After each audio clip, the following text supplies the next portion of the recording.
ನನ್ನ ಮುಂದೆ ಯಾವುದೇ ವಿಷಯಗಳು ಚರ್ಚೆ ಅಂತೂ ಈ ಕ್ಷಣದವರೆಗೆ ಯಾರೂ ಮಾಡಿಲ್ಲ. ನಾನು ನನ್ನ ಇಲಾಖೆಗೆ ಸಂಬಂಧಪಟ್ಟ ಹಾಗೆ ಯಾವ ರೀತಿ ಕೆಲವು ಸಮಸ್ಯೆಗಳಿಗೆ ಪರಿಹಾರ ತರ್ಬೋದು ನನ್ನ ವ್ಯಾಪ್ತಿಯೊಳಗೆ ತರಲಿಕ್ಕೆ ಪ್ರಯತ್ನ ಪಡ್ತಾ ಇದ್ದೇನೆ.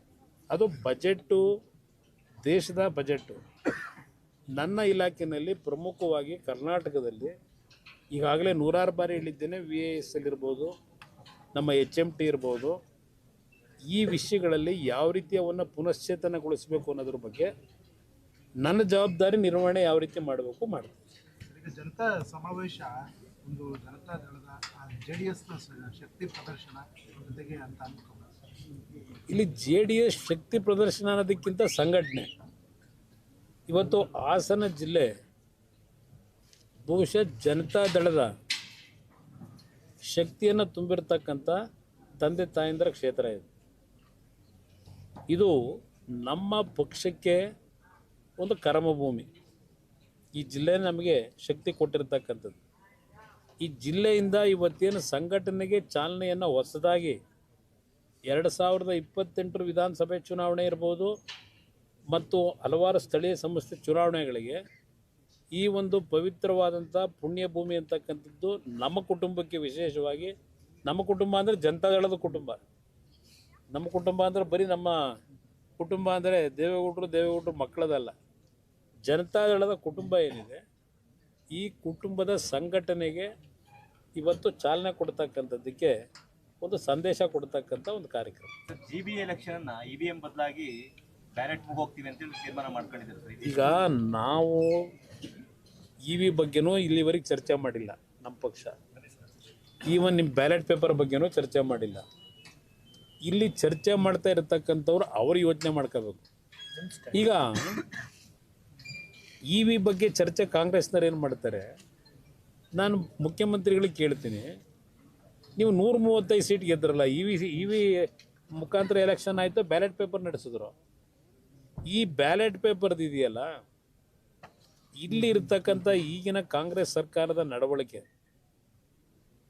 ಹಲವಾರು ನಮ್ಮ ಕೋಆಪರೇಟಿವ್ ಇನ್ಸ್ಟಿಟ್ಯೂಟ್ ಇದು ಚುನಾವಣೆಗಳಾಗಿದೆ. ಹಲವಾರು ಭಾಗದಲ್ಲಿ ಆ ಚುನಾವಣೆಗಳಲ್ಲಿ ನಾಳೆ ಬೆಳಗ್ಗೆ ವೋಟಿಂಗ್ ಹೋಗ್ತಕ್ಕಂಥವ್ರ ಪವರ್ಗಳನ್ನು ಮಧ್ಯರಾತ್ರಿ ಕಿತ್ತಾಕ್ತಾರೆ. ನೀನೇ ಇದೆಯಾ ಭೋಜೇಗೌಡರು? ಇದು ಒಂದು ಉದಾಹರಣೆ ಇಲ್ಲೇ ಹೇಳ್ತಾರೆ ನೋಡಿ. ಯಾವ ಒಂದು ಕೀಳು ಮಟ್ಟದಲ್ಲಿ ಏನೋ ಎಲ್ಲ ನಾವು DCC ಬ್ಯಾಂಕ್ಗಳು ಹೊಡೆದ್ಬಿಟ್ಟು ಏನೋ ಸದ್ಯ ಇಲ್ಲೇನೋ ಹಾಸನ ಜಿಲ್ಲೆ ಒಳಗೆಲ್ಲ ಇವರು ಸ್ವಲ್ಪ ಬಿಗಿಯಾಗಿರೋದ್ರಿಂದ ಉಳ್ಕೊಂಡವರೆಲ್ಲ ಕೋಆಪರೇಟಿವ್ನಲ್ಲಿ. ಬೇರೆ ಕಡೆ ಎಲ್ಲ ಯಾವ ಥರ ಚುನಾವಣೆ ನಡೆಸಿದ್ದಾರೆ ನೋಡಿದ್ದೀನಿ. ಈ ಬ್ಯಾಲೆಟ್ ಪೇಪರ್ ಇದೆಯಲ್ಲ, ಈಗಿನ ಅಧಿಕಾರಿಗಳೇನಿದ್ದಾರೆ, ಈಗಿನ ಚುನಾವಣಾ ವ್ಯಕ್ತಿಗಳನ್ನು ಏನು ಹಾಕ್ತೀರಿ ಚುನಾವಣೆ ನಡೆಸಲಿಕ್ಕೆ, ಈಗಿರ್ತಕ್ಕಂಥ ಈ ಸರ್ಕಾರದ ಮಂತ್ರಿಗಳು, ಉಪಮುಖ್ಯಮಂತ್ರಿಗಳು ಇವರೇನಿದ್ದಾರೆ, ಬಹುಶಃ ಬ್ಯಾಲೆಟ್ ಪೇಪರು ಯಾವ್ಯಾವ ಟೈಮ್ ಏನೇನು ಚೇಂಜ್ ಆಯ್ತವೋ ಗೊತ್ತಿಲ್ಲ. ಆದರೂ ಸಹ ನಾವು ಕಾರಣಗಳನ್ನು ಕೊಟ್ಟು ಚುನಾವಣೆ ಆಗುತ್ತೆ ಹೀಗಾಗುತ್ತೆ ಅಂತಕ್ಕಂಥದ್ದನ್ನು ಹೇಳಲಿಕ್ಕೆ ಎಂದೂ ಹೋಗಿಲ್ಲ, ಮುಂದಕ್ಕೂ ಹೇಳಲ್ಲ. ನಮ್ಮ ಹೋರಾಟ ನಾವು ಮಾಡಬೇಕು, ಮಾಡ್ತೀವಿ. ಸರ್, ನಿಮ್ಮ ಅವಧಿನಲ್ಲಿ ಹಾಸನಕ್ಕೆ ಒಂದು ಲಾ ಕಾಲೇಜ್ ಸ್ಯಾಂಕ್ಷನ್ ಆಗಿತ್ತು ಸರ್. ಮಕ್ಕಳು ಇಶ್ಯೂ ತಮ್ಮ ಗಮನಕ್ಕಿದೆ ಅಂತ ಅದು ನನ್ನ ಗಮನಕ್ಕೆ ಬಂದು ಭೋಜೇಗೌಡರು ಏನು MLC ಅವರಿದ್ದಾರೆ, ಅವರ ಹಿಂದೆ ನಮ್ಮ ಆಲ್ ಇಂಡಿಯಾ ಕೌನ್ಸಿಲ್ಗೆ, ಲಾ ಕೌನ್ಸಿಲ್ನಲ್ಲಿ ಬಾರ್ ಕೌನ್ಸಿಲ್ಗೆ ಉಪಾಧ್ಯಕ್ಷರಿದ್ದರು. ನನ್ನ ಗಮನಕ್ಕೆ ಬಂದ ನಂತರ ನನಗೆ ಸ್ವರೂಪ್ ಅವರು, ರೇವಣ್ಣ ಅವರು ಪಾಪ ಪ್ರಯತ್ನ ಪಟ್ಟರು. ಅದನ್ನು ನಂತರ ಒಂದು ನಿಮಿಷ, ಅದು ಅಧಿಕಾರಿಗಳ ಮಿಸ್ಟೇಕಲ್ಲಿ ಅಲ್ಲಿ ಕೆಲಸ ಮಾಡ್ತಕ್ಕಂಥವ್ರದ್ದು. ಅವ್ರಿಗೆ ಹೇಳಿದ್ದೀವಿ, ಕರೆಕ್ಟ್ ಸಮಯಕ್ಕೆ ಕರೆಕ್ಟಾಗಿ ಮಾಹಿತಿಗಳನ್ನು ಕೊಟ್ಟರೆ ಇದೇನು ಸಮಸ್ಯೆ ಇರಲ್ಲ. ಸ್ವರೂಪ್ ಅವರು ನನ್ನ ಗಮನಕ್ಕೆ ತಂದ ಮೇಲೆ ಭೋಜೇಗೌಡರಿಗೆ ಹೇಳಿ ಈಗ ಆ ಮಕ್ಕಳ ವಿದ್ಯೆಗೆ ಸಮಸ್ಯೆ ಆಗದಾಗೆ ಕ್ಲಿಯರೆನ್ಸ್ ಕೊಡಿಸಿದ್ವಿ. ಹಾಗೆ ತೊಂದರೆ ಇಲ್ಲ. ಅದ್ರ ಬಗ್ಗೆ ಹೇಳ ಇಲ್ಲ, ನೆಕ್ಸ್ಟ್ ಮಾಡೋಣ. ಈಗ ಸದ್ಯ ಈಗ ಎಕ್ಸಾಮ್ಗೆ ಅವ್ರಿಗೆ ಅನುಕೂಲ ಆಯ್ತಲ್ಲ, ಅದು ಮಾಡಿಸಿದೀವಿ. ಪರ್ಮನೆಂಟ್ ಆಗಿ ಏನು ಸಾಲ್ವ್ ಮಾಡ್ಬೇಕು. ಲಾ ಕಾಲೇಜ್ಗೆ ಅಲ್ಲಿ ಗೌರ್ಮೆಂಟ್ ಆಫ್ ಇಂಡಿಯಾ ಬಾರ್ ಕೌನ್ಸಿಲಲ್ಲಿ ಪರ್ಮಿಷನ್ ತಗಬೇಕು. ನಾನೇ ನನ್ನ ಸಮಿತಿ ಅಧ್ಯಕ್ಷನಾಗಿ 3 ಸಾರಿ ಮಾಡಿ ರಿಜಿಸ್ಟ್ರಾರು ಇವ್ರನ್ನೆಲ್ಲ ಕರೆಸಿ ಅನುಮತಿ ಕೊಡಿಸಿದ್ದೆ. ಇವ್ರೇನು ಮಾಡಿದರೆ ಅಡಿಷನಲ್ ವಿತೌಟ್ ಪರ್ಮಿಷನ್ ಇದ್ದರೆ ಅಡ್ಮಿಷನ್ ಅಡಿಷನ್ ಇದೇ ಇಲ್ಲ, ಅಡ್ಮಿಷನ್ ಮಾಡಿದ ಹಿಂದೆ ಅದನ್ನು ಮತ್ತೆ ದೇವೇಗೌಡರು ಕುಮಾರಣ್ಣರು ಸೇರಿ ಅದನ್ನು ಮಾಡ್ತಾ ಇದ್ದಾರೆ. ಅದನ್ನು ಯಾಕೆಂದರೆ ಇದೇ ರೀತಿ ಒಳಾಂಗಣದಲ್ಲಿ ನಾವು ಮಾಡ್ಬೋದಾಯಿತು. ಇವತ್ತು ರಾಜ್ಯ ಸರ್ಕಾರಕ್ಕೆ ಹಲವಾರು ಸಾರಿ ನಾನೇ ಪತ್ರ ಬರೆದಿದ್ದೀನಿ. ಲಾ ಕಾಲೇಜ್ ಇರ್ಬೋದು, ಇದು ಈ ಕಾಲೇಜ್ಗಳು ಇವತ್ತು ಲೆಕ್ಚರರ್ಸ್ ಇಲ್ಲ.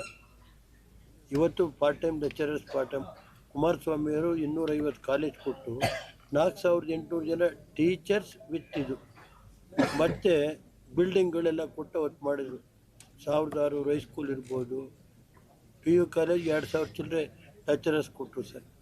ಅವತ್ತು ಎಜುಕೇಷನ್ಗೆ ಇವತ್ತೇನಾಗಿದೆ ಅಂದರೆ ಇವತ್ತು ಈ ಸರ್ಕಾರ ಎಜುಕೇಷನ್ಗೆ ಮೂಲಭೂತ ಸೌಕರ್ಯ ಕೊಡೋದ್ರಲ್ಲಿ ಸಂಪೂರ್ಣ ಪ್ರಾಥಮಿಕ ಅಂತ ಇರ್ಬೋದು, ಹೈಯರ್ ಎಜುಕೇಷನ್ ಇರ್ಬೋದು. ಕುಮಾರಸ್ವಾಮಿಯವರು ಒಂದು ಕ್ರಾಂತಿಕಾರಿ 50 ತಾಲೂಕು ಕೇಂದ್ರದಲ್ಲಿ ಫಸ್ಟ್ ಗ್ರೇಡ್ ಕಾಲೇಜ್ ಇರಲಿಲ್ಲ, 48 ತಾಲೂಕು ಕೇಂದ್ರದಲ್ಲಿ PU ಕಾಲೇಜ್ ಇರಲಿಲ್ಲ, 4 ಜಿಲ್ಲಾ ಕೇಂದ್ರದಲ್ಲಿ ಫಸ್ಟ್ ಗ್ರೇಡ್ ಕಾಲೇಜ್ ಇರಲಿಲ್ಲ.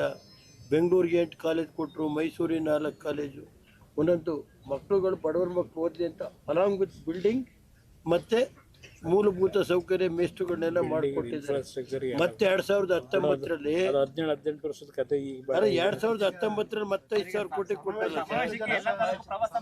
ಆಮೇಲೆ ಇನ್ನೊಂದು ಸಮಾವೇಶಕ್ಕೆ ಎಷ್ಟು ಜನ ಕಾರ್ಯಕರ್ತರು ಇವೆಲ್ಲ ಈಗ ರೇವಣ್ಣ ಅವರು ಮತ್ತು ನಮ್ಮ ಮಾಜಿ ಶಾಸಕ ಮಿತ್ರರೆಲ್ಲ ಸೇರಿ ಈಗಾಗಲೇ ಪ್ರತಿ ವಿಧಾನಸಭಾ ಕ್ಷೇತ್ರಗಳಿಗೆ ಹೋಗಿ ಕಾರ್ಯಕರ್ತರುಗಳನ್ನು ವಿಶ್ವಾಸಕ್ಕೆ ತೆಗೆದುಕೊಳ್ತಕ್ಕಂಥದ್ದು ಮತ್ತು ಈ ಕಾರ್ಯಕ್ರಮಕ್ಕೆ ಕನಿಷ್ಠ 1.5 ಇಂದ 2 ಲಕ್ಷ ಜನ ಬರೀ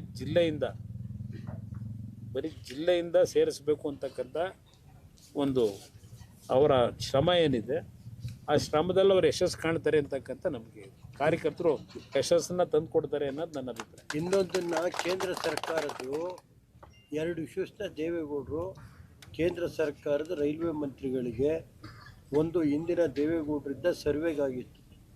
ಚನ್ನರಾಯಪಟ್ಟಣ, ಹೊಳೆನರಸೀಪುರ, ಅರ್ಕಲ್ಗೂಡು, ಕುಶಾಲನಗರ ರೈಲ್ವೆ ಮಾರ್ಗ ಕೇಳಿದ್ದು.